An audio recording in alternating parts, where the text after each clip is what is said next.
On this very special crossover episode, we join forces with Agenda Alexandria to record on location at the Executive Mansion. Yes, you heard that right. We recorded this episode of Transition Virginia at the Executive Mansion with the governor's chief of staff, Clark Mercer. I'm actually looking forward to getting a little rest and getting off of Capitol Square. We talk about making COVID policy. When we would make an announcement, I'd get back to my desk and half the emails would say you didn't go far enough. Half the emails said you went too far. The Blackface Scandal. We had some pretty honest and raw conversations. Why he says Virginia has the country's strongest economy. That's not a hyperbolic term. And what it's like to be chief of staff. When you come into it, folks talk about how many people are going to be nice to you. They're not really your friends, right? And so... We're your friends, Clark. Yeah, sure you are. That's good. We were able to get you the Nook. I don't know without the Nook whether we would be friends. I don't know. All that and so much more on this special crossover episode of Transition Virginia and On the Agenda. Hi, I'm Ricardo Alfaro. I'm Thomas Bowman. And I'm Michael Pope. And this is a special crossover edition of two podcasts. Transition Virginia, the podcast that examines the ongoing transition of power in Virginia politics, and On the Agenda, the podcast version of Agenda Alexandria. And we are here at the Governor's Mansion, the oldest executive mansion in continuous use in the continental United States. And there's a reason why I'd say continental, because the oldest is the Puerto Rico Executive Mansion, where I used to work over there for full disclosure as Intergovernmental Affairs Director before also being IT Director for the Governor's Mansion. And we're thrilled to be here with Alexandria.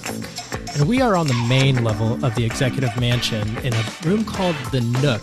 And you might hear some bumps while we are recording and clinking around.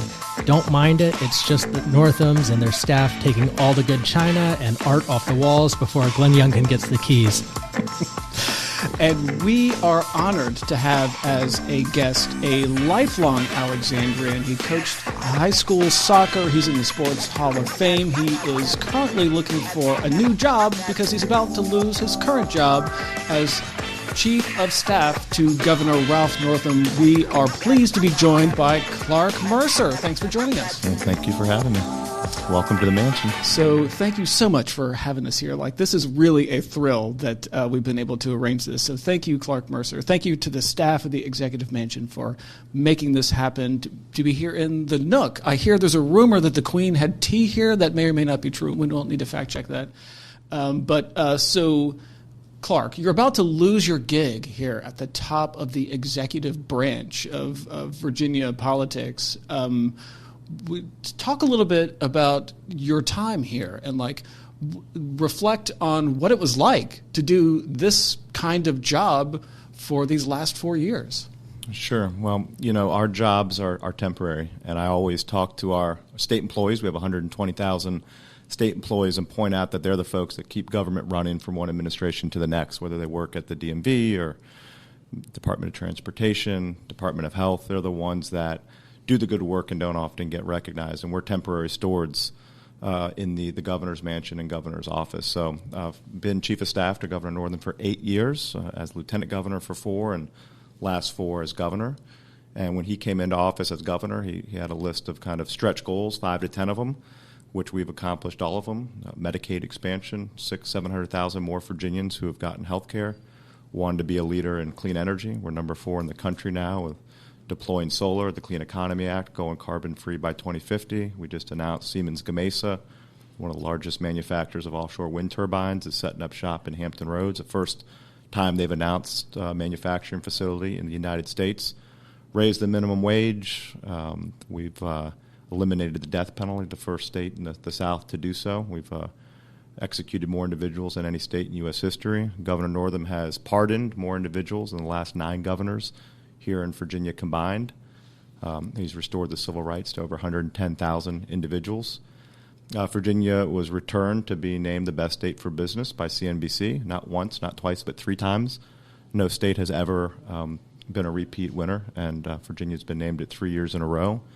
We've had over $80 billion in capital investment from various companies into the Commonwealth. The previous record for a 4-year term was $16 billion. We've had over 100,000 jobs created. We had the first call last week to 911 that was diverted from the police to a mental health professional with a Marcus alert. A whole host of, and Breonna's law, no-knock warrants, the first state to put that on the books. We've had a host, obviously, of legislative wins that we've set out to accomplish, and everything on the governor's list, we were able to bring home. The most notable, company that we recruited is near Alexandria, that obviously the Virginia Tech Innovation Campus, but Amazon. They had a countrywide search and hundreds of applicants. And one of the things I'm super proud of in that application is 70% of the incentives are investing in Virginia, investing in more computer science degrees, investing in the metro system. We've obviously, in transportation, expanded rail all over the Commonwealth, both the CSX and Norfolk Southern. We had a once-in-a-lifetime opportunity to purchase right-of-way for their rail lines. We never before were able to do that, and purchase that in a multi-billion-dollar agreement, which is going to allow Longbridge to be rebuilt and really free up both freight and passenger rail up and down the East Coast. So we've done a lot. It's been exhausting, and these jobs are temporary, so I'm actually looking forward to getting a little rest and getting off of Capitol Square come January. So, Well, I want to turn to the issue that has given you no rest for the last 2 years, and that's the pandemic. Virginia's COVID policy has been far better than most red states, and also not New York, not California, and the governor's been able to keep a lot of Virginians safe while striding a balance beam between those two approaches. And so what can we expect a new governor of another party might do differently that is entirely within his power? Like, for example, would they be able to overturn local regulations or stop localities from enforcing pandemic mitigation strategies? Sure. Well, I can't obviously speak for Governor-elect Youngkin. He's made a few comments about this, and one of those is with regards to masking policy, that there wouldn't be a statewide mandate, but that localities could continue to decide what's best for them, which I certainly think is a middle ground to strike. Look, Virginia is the only state in the country that has a physician who's also a governor. And we were fortunate to have Governor Northam in place during this time. Virginia ranks in the top 10 nationally with vaccination rates, top 10 nationally in the country with deaths per capita. We're first in the South in all those rankings in terms of vaccinations for kids, 5 to 12. And the more folks that get vaccinated means the less folks that pass away. We get a report every morning at 7 a.m., and the virus is still with us, between 2,000 and 3,000 cases a day. Today we reported, just today alone, another 30 deaths. Between 20 and 40 deaths a day is not unusual. And of those individuals who have passed away, 99% of them are unvaccinated. And so I think Governor-elect Youngkin has certainly encouraged individuals to get vaccinated. He's been quick to point out that he's been vaccinated, that he's gotten his booster shot, and he encourages other folks to do the same. And the issue of mandates is one that's federally. President Biden has obviously talked about if you're a company with over 100 folks, there's going to be a requirement for that mandate, and I think that's largely caught in the court system. So I don't know what will happen with that, but the important thing is having voices on both sides advocate to get vaccinated. And I will say that you mentioned us not going to the lengths that some other states went. It was very important and remains really important that whatever mitigation strategies we put in place, they're followed. And I talked to chiefs of staffs from a lot of other states that have articulated, well, we have this policy, but nobody follows it. And irrespective of what one might think about the governor's certain mitigation strategy, if folks kind of, well, he went too far, didn't go far enough, I think we saw an entire state where our local governments and our local school boards followed the policy, whether they were all on board with it or not. And I will tell you, the state is very diverse. When we would make an announcement, I'd get back to my desk, and half the emails would say you didn't go far enough. Half the emails said you went too far. And so, we didn't shut down, for example, all businesses. Some states kind of listed what states were quote-unquote essential, and they printed out these long, long lists of what was an essential business and what wasn't. And immediately when they did that, they started editing it because it's not something government should be doing. It's not something government's familiar with. Instead, we said, what are the businesses where you're most likely, where people are interacting face-to-face for long periods of time, and you're most likely to contract this virus, whether it's a bar or whether it's a trampoline gym or something like that, and let's put a pause on those, but let's not just indiscriminately shut down other businesses. So I think Governor-elect Youngkin is going to try to do, and he will do what Governor Northam's been doing, which is trying to keep people safe. And if you keep the same mitigation strategies, if you look at our mitigation strategies and you look at Florida, for example, and you control for demographics and all things being equal, we would have over 3,000 more dead Virginians, deceased Virginians. And so I'm enormously proud of the work that Governor Northam has done. The decisions haven't been easy. And, I trust that, as folks continue to get vaccinated, and that's really the key, is if you see that vaccination rate increase, it means folks may get COVID. I caught COVID last summer, and I got through relatively unscathed, and I'm grateful for that. And it's a blessing, but largely because I was vaccinated. So, and actually, that brings up an interesting point. At the top of the program, I said the oldest continuous executive mansion in the continental United States. And the reason for that is I used to work for the governor of Puerto Rico, and listening to what you're saying now really is reminiscent of 2016, 2017, when we went through a transition. And we're talking about policies such as the ones that we're discussing now and being hopeful as to what the next administration was going to do. So in that sense, in that context, we're now talking about COVID. What are those elements? Because you come into the office having a sort of information based on transition documents, et cetera. But then when you're really into it, you kind of like, oh, I wish I had known that when I came in. What are those I wish I would have known that you would expect the next administration to expect, especially on COVID, but just in general as well? Sure. Well, it's funny. Folks will ask me last fall, how's the election going? I say, I don't have anything to do with the elections. We run the elections. And our Department of Elections, their job is to make sure it's free, transparent. Folks have access to the poll. I mean, we have moved up into the top 5 in the country in terms of voting rights and being able to access the polls, and that's for everybody. And I think folks noted after this election, well, geez, a lot of folks took advantage of early voting or no excuse apps, and they're Republicans, and that's great. Republicans, Democrats, more folks voting. And, you look, last year, President Biden won the state, and this year, Governor-elect Youngkin won the state.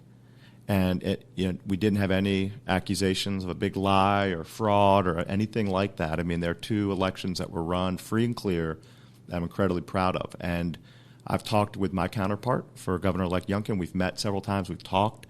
And, they're trying to set up an efficient, well-run government. And certainly some of the policies we can get to in a second that folks run on during campaigns, I think folks are aware of kind of a change in direction. But there's a lot of commonality. And there's a lot of things that Governor-elect Youngkin wants to do that I'd be supportive of. One of the first chiefs of staff to get in touch with me when I took my job was Jay Timmons, who's chief of staff to George Allen. And he's become a friend, and he said, look, when the executive branch is successful, Virginia's successful, and I'm rooting for you. And he was kind of always there to bounce ideas off of. So I'm enormously proud of the election that was won. The transition director for Governor-elect Youngkin and I have talked about this, and we have a chance to show a different example. Obviously, the transition with President Trump to President Biden was an embarrassment. And it's not how, in a democracy, you're supposed to run things. And so you can kind of put your feelings aside about some global policy issues. Jumping into those, business and growing jobs and growing the economy is the number one job for the governor. And when more companies come here, more people get hired, and more people get stronger wages, rising tide lifts all boats. Part of what's made Virginia really attractive, and I just got back from a trade mission from Europe. I was in Germany and Basque Country and Brussels, is our tax policy, our business policy is pro-business. That's one of the reasons why we're the best state for business. We're also a state that's known for being open and inclusive. And a lot of these companies that want to come here, they don't want to go to a state that's arguing about a bathroom bill or arguing about transgendered policies and not treating our neighbors with respect and love. And so, business is one. Obviously, education, we've talked about. Governor-elect Youngkin talked about the importance of teacher pay. Governor Northam, over the last 4 years, we've raised teacher pay 10% already. And in the outgoing budget, we have another 10% raise, which will get teachers over the national average for the first time. And folks have been talking about this for a generation. They've also been talking about universal broadband. And the governor yesterday announced $2 billion worth of awards, all to rural Virginia, all to areas of the state that Governor-elect Youngkin carried. But those folks will be able to connect now to the World Wide Web, and we'll be one of the first states to get universal broadband. There's a couple jurisdictions here and there that need to kind of work a little bit on their proposals, but it'll be one more round of funding, and Virginia will be one of the first states for universal broadband. Clean energy, Governor-elect Youngkin has stated he's all in for offshore wind and all forms of kind of all the above approach to energy. The Clean Economy Act is a big vehicle for that. And, a lot of the things that folks may want to do in terms of taking things in a different direction, you got to work it through the House of Delegates, and you got to work it through the Senate of Virginia. And right now, those have two different majorities, a Republican majority in the House. They will come January, and a Democratic majority in the Senate. So I think you will find some pretty moderated, thoughtful policy if that makes its way through.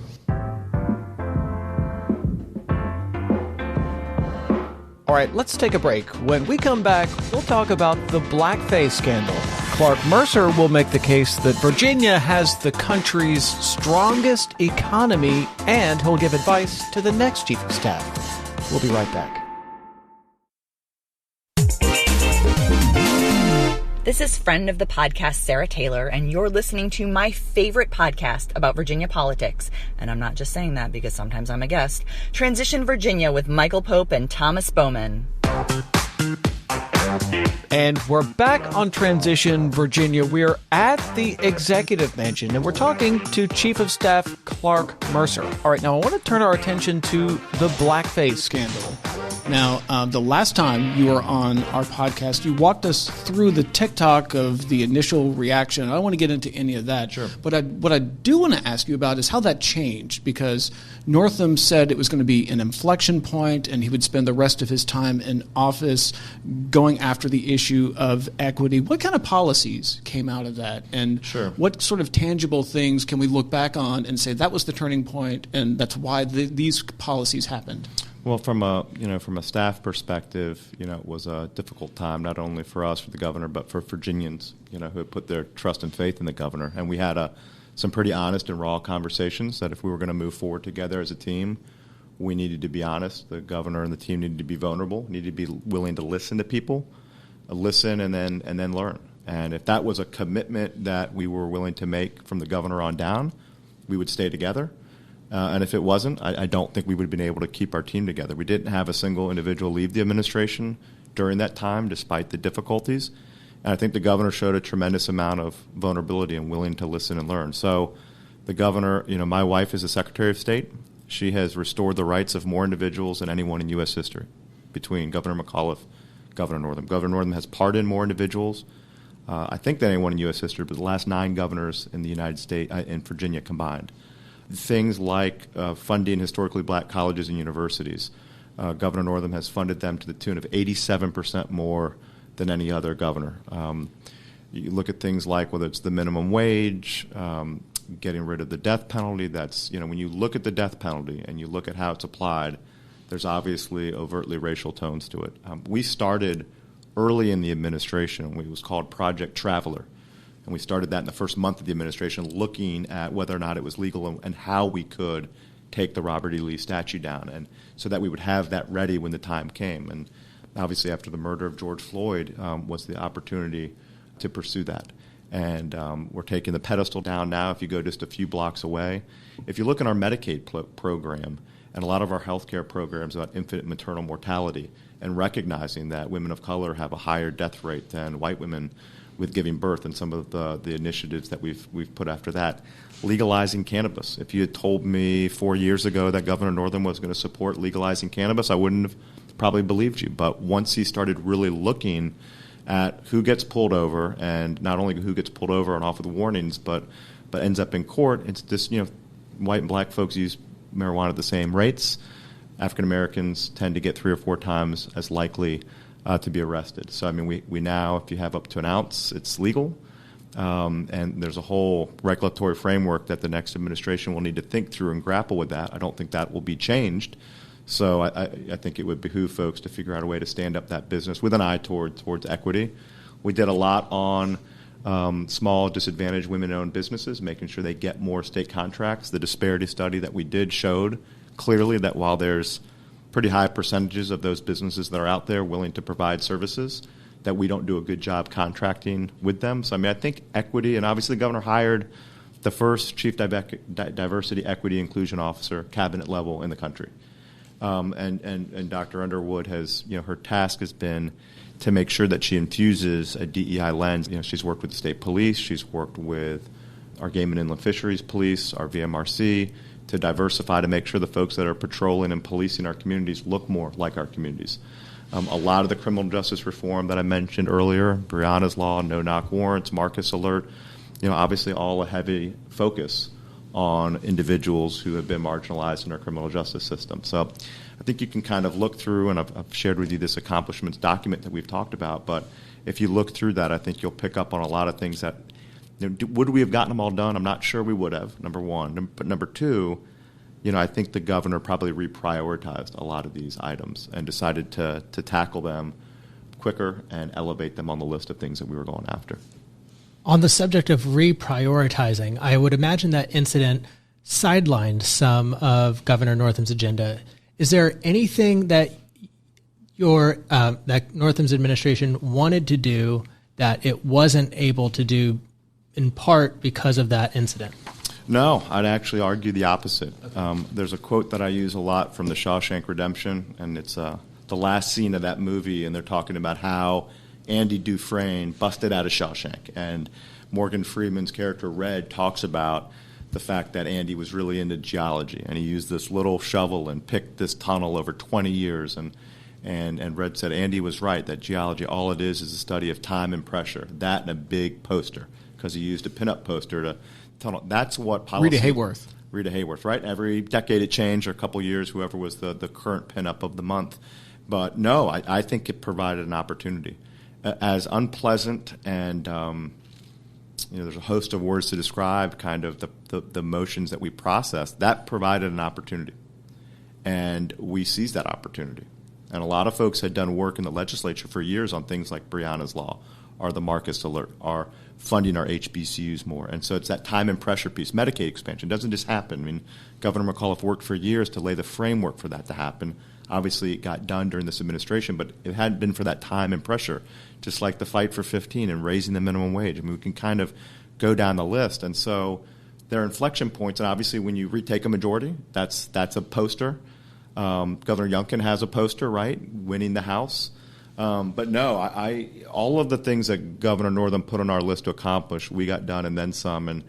And despite it being difficult, it was absolutely an opportunity to push some things. And you guys are in Alexandria. I mean, funding the Freedom House, getting the largest slave pen in America purchased and be able to renovate it. We have invested in historically black museums and cultural sites, from state parks to facilities, and been able to tell a different story, whether it's at Monticello, whether it's at the African American History Museum here, whether it's at Fort Monroe, that I don't think we necessarily would have pursued with as much clarity or purpose had it not been for that.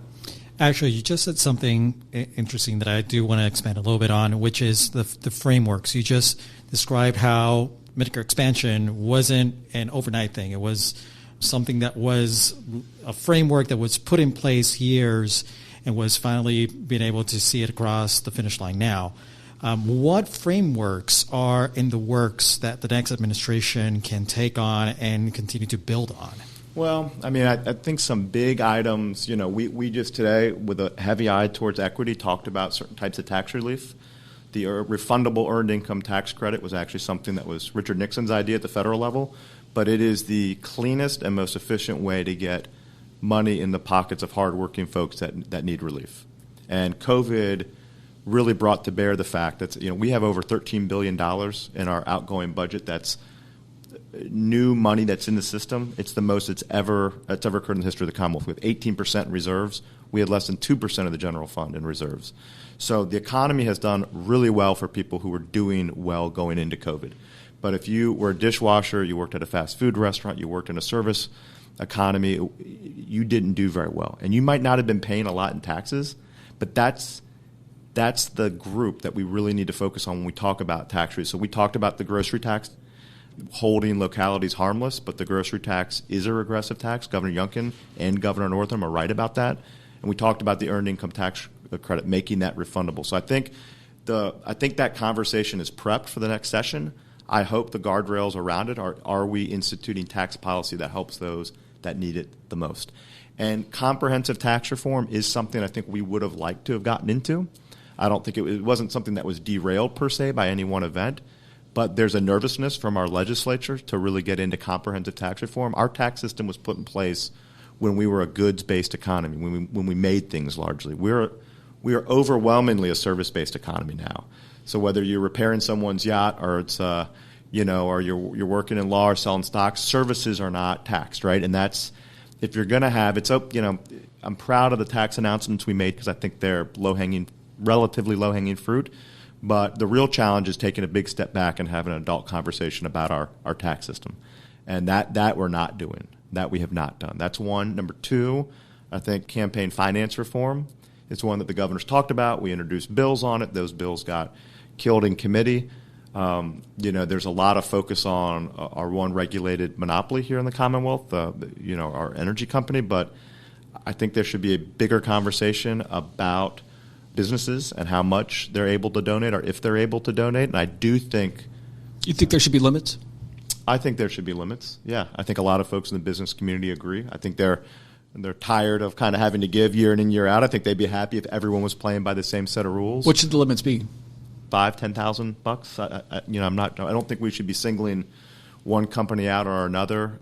I think across the board there needs to be campaign finance reform. And obviously there's a constitutional amendment that's up this next session. It was up last session, which is the automatic restoration of rights for individuals who have paid their time, been incarcerated, done their parole or probation, and then they get their civil rights back. They can vote, they can be a notary public, they can carry a weapon, they can run for office.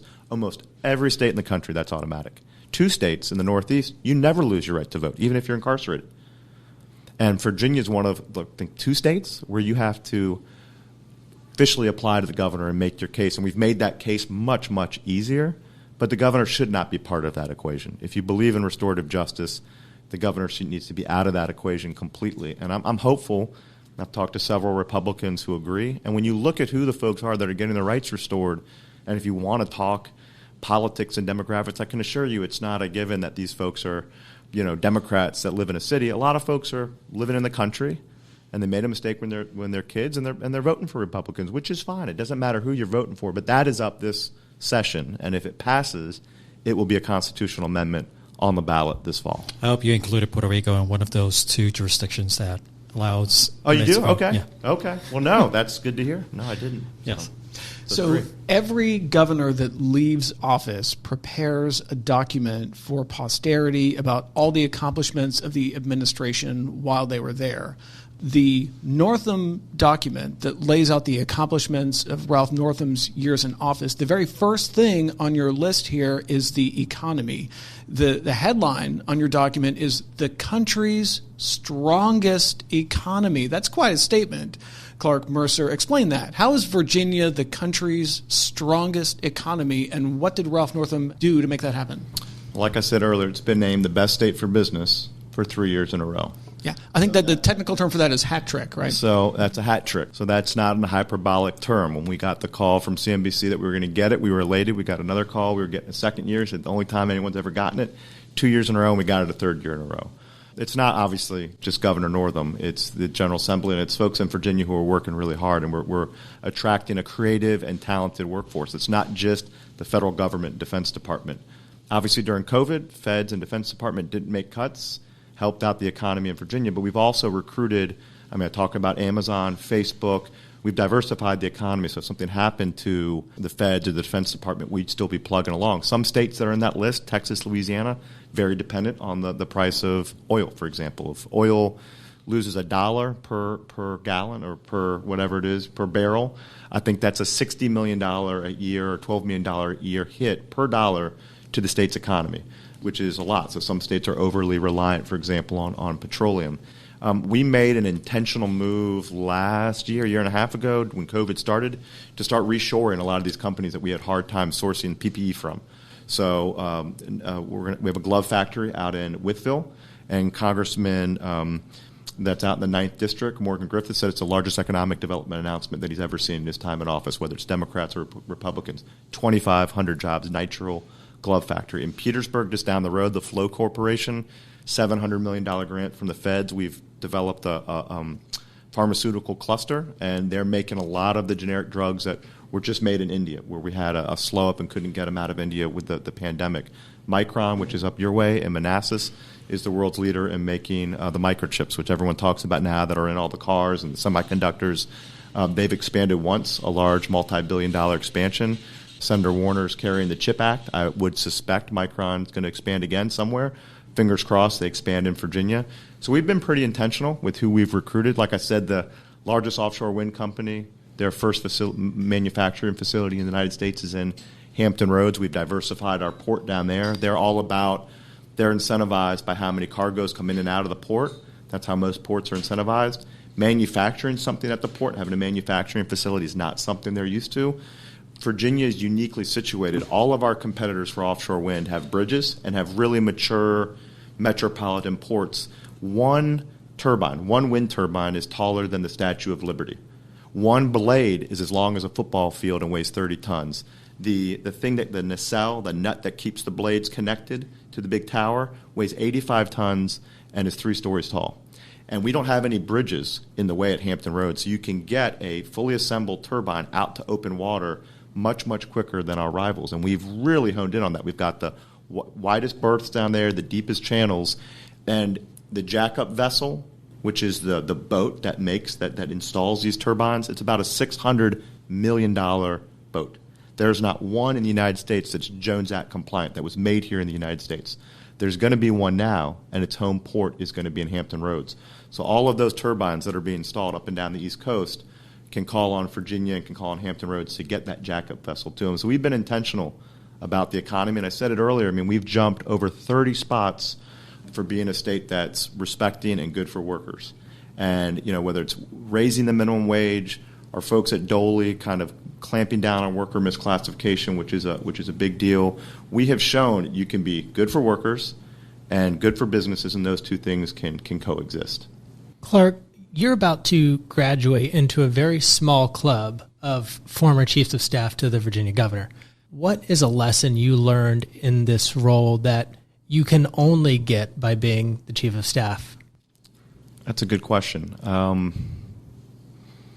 Obviously, when you come into it, folks talk about how many people are going to be nice to you and approach you for things, and they're not really your friends, right? And so that was one that was told to me enough. We're your friends, Clark. Yeah, sure you are. That's good. That was, we were able to get you the Nook. I don't know without the Nook whether we would be friends. I don't know. You've got to make decisions and be confident in them and not let folks sway you. It can be, I took great intentionality to make sure I see my kids at night, that I'm able to pick them up from school. I've had previous folks in my position that have had really horrible health issues as a result of how they've handled themselves during this term. And Governor Northam's a doctor, he's a pediatrician, and he always says, take care of your family first. And if there's anything that comes up with a family, he says, you don't need to be here. He always says the sun will rise again tomorrow. We've talked about some difficult things we've gotten through, whether it's COVID or other, and he always says, I bet you the sun will rise again tomorrow. He calls the next morning and says, guess what, the sun rose. So, it's taking enough personal time to kind of keep that clarity. But once you make a tough decision, it's being able to have the resolve to kind of stick with it. And so I guess that's something you just kind of learn. It can be a lonely position, and governors are different. How you kind of manage that relationship. For me, it was really important to make sure that Governor Northam heard from more people, more cabinet secretaries, as he thought through decisions, that it wasn't that we didn't. There's this book, The Gatekeepers, about the history of chiefs of staff. Chris Whipple wrote it, and there's this hub and spoke theory of the chief of staff and whether or not you let all the spokes kind of get into the hub and talk. And just great piece about Dick Cheney passing off a broken wheel to Jimmy Carter's chief of staff because he wanted to make sure that he was the only person passing information on to the president. But I tried to be really intentional to get more voices in the room, and that's one of the things that I learned, was that oftentimes we didn't have enough diverse voices in the room when decisions were getting made.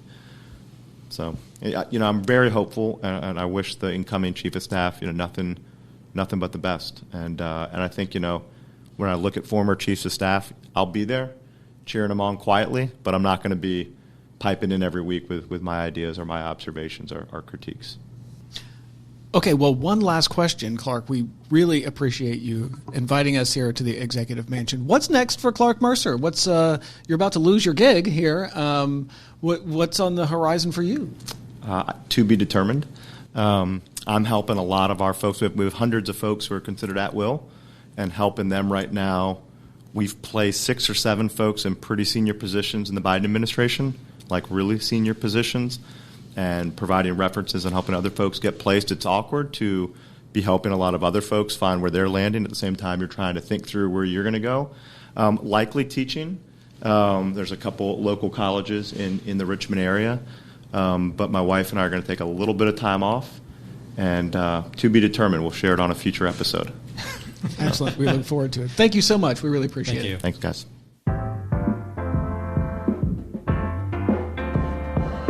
So that's all for this episode. Hit us up on social media or get in touch at transitionvirginia.com. There you can check the transcripts for this episode and find links to support the show on Patreon. Special thanks to Emily Cottrell, who transcribes every one of these so they're accessible to everyone. Thanks for listening to Transition Virginia. If you like what you heard, give us a 5-star review. It helps other people find the show. We'll be back next week, so subscribe to the show so you don't miss a single episode. Transition Virginia is produced by JacklegMedia, LLC.